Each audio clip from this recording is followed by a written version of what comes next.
Gandang araw mga master. Mag-unboxing tayo. Ipapakita ko sa inyo itong aking binili sa online. Nabili ko ito sa Shopee. Mag-unboxing ako ng player Platinum Kapitan 2. Unboxing natin yan mga master.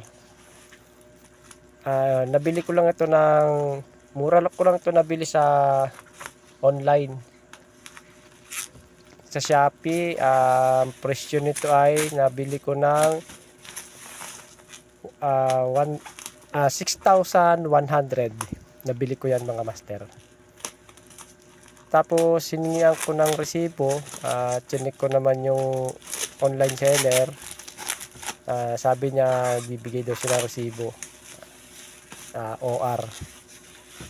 Kaya mga master, tingnan nyo, samahan nyo ako, i-unbox natin tong nabili ko na Platinum Kapitan 2. Tingnan natin kung anong laman, anong kasama niya sa package.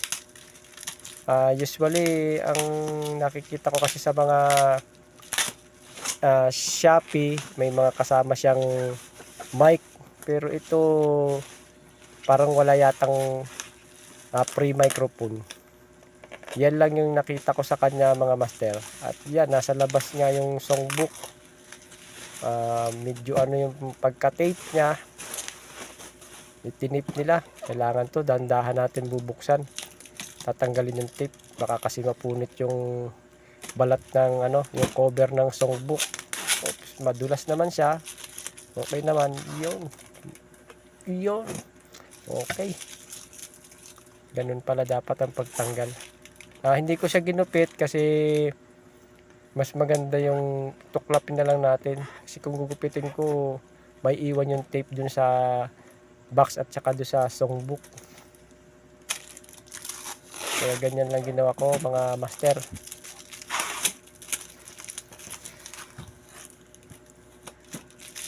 Ang daming nilagay na tape nung seller.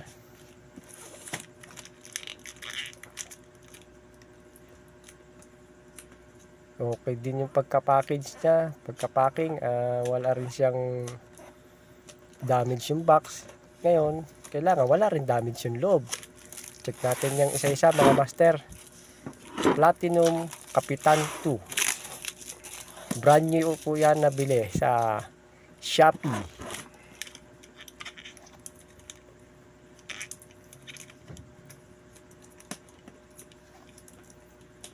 Talagang maraming tape na nilagay. Medyo mahirap siya tanggalin mga master.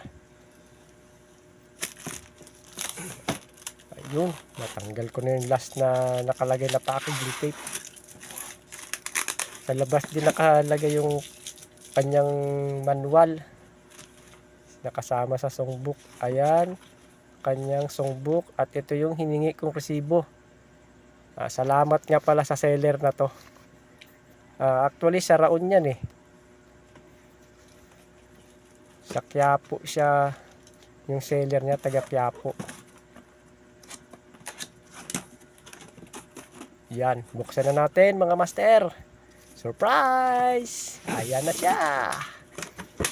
Wow! Yun lang ang laman ng box. Isang player, remote, and meron siyang kit para sa video. Okay, galing mga master. Ngayon ay buksan natin para na matesting natin. Okay. Yan, tanggalin natin yung plug niya para may saksak natin sa kuryente. Yun, may kasama rin siyang RCA cord. Ayan na, saksak na natin para malaman natin kung okay ating pag-unboxing. Kung wala siyang sira.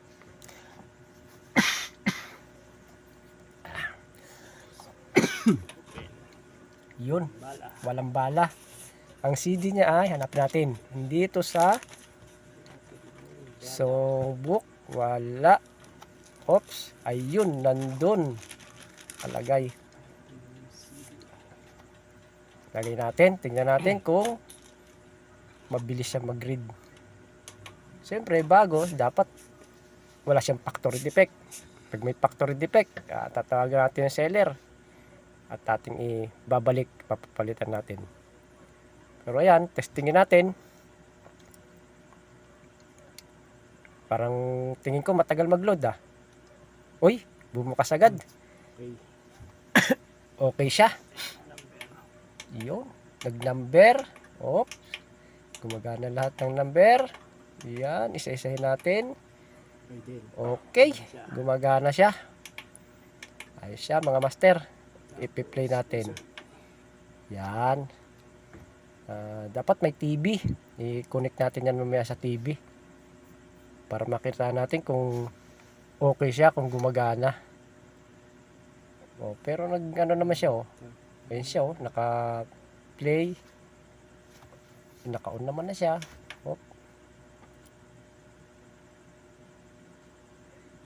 Testing natin mga master. Check. Kung naka-play. Kailangan talaga may monitor. Check natin yan mamaya sa TV. Hindi natin makita pag yan Hindi mo rin maramdaman kung umikot yung CD. Pero okay naman siya. Nag-number. Naka-steady na yung number niya. Siguro naka-play na yan. Check talaga. Kailangan talaga TV. Medyo mahirap kasi maglabas ng TV. Labas natin mamaya yung TV. I-connect natin siya doon. Ayun, nagna-number naman. Parang naghang yata. Ayaw yata. Parang naghang Sira ba o ayos? Kailangan talaga natin ng monitor nito mga master. Ayun, bumukas natin yung CD. Check natin. Ayan. Ayun, gumagana na siya. Ayun, kailangan talaga pala may monitor. Okay siya mga master. Kala ko may defect.